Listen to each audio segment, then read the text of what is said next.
ದಾವಣಗೆರೆಯ ಅಭಿವೃದ್ಧಿಗೆ smart city ಅಂತ ಬಂತಲ್ಲ, ಸ್ಮಾರ್ಟ್ ಸಿಟಿಯಿಂದ ಬಂದ ದುಡ್ಡೆಷ್ಟು? 900 ಕೋಟಿ. ಸ್ಮಾರ್ಟ್ ಸಿಟಿಗೆ ರೈಲ್ವೆಯ ಹಲವಾರು ರೈಲ್ವೆಯ ಕಾರ್ಯಕ್ರಮಗಳು ಬಂತಲ್ಲ. ನಾನು ಭಾಷಣ ಮಾಡೋಕೆ ಕೊಡ್ತೀನಿ, ಎಲ್ಲ ಪಟ್ಟಿ ಇದೆ ನನ್ನ ಹತ್ರ. ಇಲ್ಲಿ ನಿಮ್ಮ ಕೆಲವು ಥಿಯೇಟ್ರ್ಗಳ ಮುಂದೆ ಅಂಡರ್ ಪಾಸು ಇವೆಲ್ಲ ಕಟ್ಟೋರಲ್ಲಿ, ಪದ್ಮಾಂಜಲಿ ಥಿಯೇಟ್ರು, ಯಾವುದು ಥಿಯೇಟ್ರ್ ಮುಂದೆ, ಅಲ್ಲ ಅಶೋಕ ಥಿಯೇಟ್ರು, ಹೀಗೆ ಎಲ್ಲ ಕಡೆ. ಇದು ಯಾವ ಹಣದಲ್ಲಾಯಿತು? ಕೇಂದ್ರ ಸರ್ಕಾರದ ಕಾರ್ಯಕ್ರಮಗಳು, ನಿಮ್ಮ ಆಸ್ಪತ್ರೆ, ಹಲವಾರು ವಿಷಯದಲ್ಲಿ ಕೇಂದ್ರ ಸರ್ಕಾರ ಕೊಟ್ಟಿರ್ತಕ್ಕಂಥ ಹಣ ಕಳೆದ 7-8 ವರ್ಷದಲ್ಲಿ ಸಿದ್ದೇಶ್ವರ ಅವರು ಸಂಸತ್ ಸದಸ್ಯರಾಗಿ ಪಾಪ ಅವ್ರು ಹೇಳ್ಕೊಳ್ಳಿಲ್ಲ, ನಮ್ಮ ಥರ ಪ್ರಚಾರ ಮಾಡ್ಕೊಳ್ಳಿಲ್ಲ. ಏನೇನು ಮಾಡಿದ್ದೀವಿ ಕೇಂದ್ರ ಸರ್ಕಾರದಿಂದ ಹಣ ತಂದು ಅಂತೇಳಿ.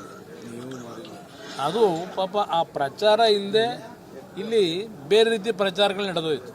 ಸರ್, ಸಿದ್ದರಾಮಯ್ಯವರು ಪ್ರತಿ ಭಾಷಣದಾಗ ಹೇಳೋದು ಒಂದೇ, ಕಳೆದ ಬಾರಿ 3 ಚುನಾವಣೆ ನಡೆದವು, ಉಪಚುನಾವಣೆ.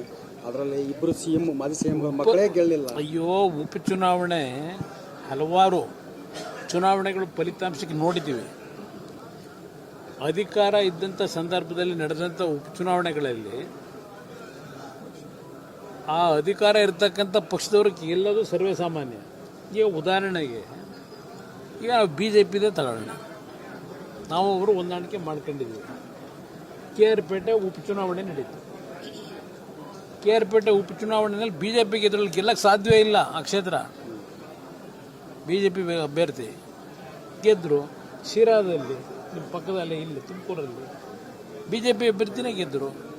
ಅವತ್ತು BJP ಸರ್ಕಾರ ಇತ್ತು. ಆ ಸೀಟ್ಗಳು ಎಂದೂ ಸಹ BJP ಗೆದ್ದಿಲ್ಲ. ನಾನು ಏನು 2 ಉದಾಹರಣೆ ಕೊಟ್ಟಿದ್ದೀನಿ, ಅದು 2 ಕ್ಷೇತ್ರದ BJP ಗೆದ್ದೇ ಇಲ್ಲ. ಸಾರ್ವತ್ರಿಕ ಚುನಾವಣೆ ಆಯಿತು, ಮುಂದೆ 2 ಕ್ಷೇತ್ರ ಗೆದ್ರ.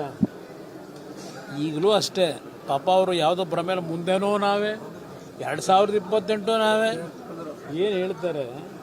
28 ಜನ ಯಾವ ತೀರ್ಮಾನ ಕೊಡ್ತಾರೆ ಅನ್ನೋದನ್ನ ಕಾದು ನೋಡಿ.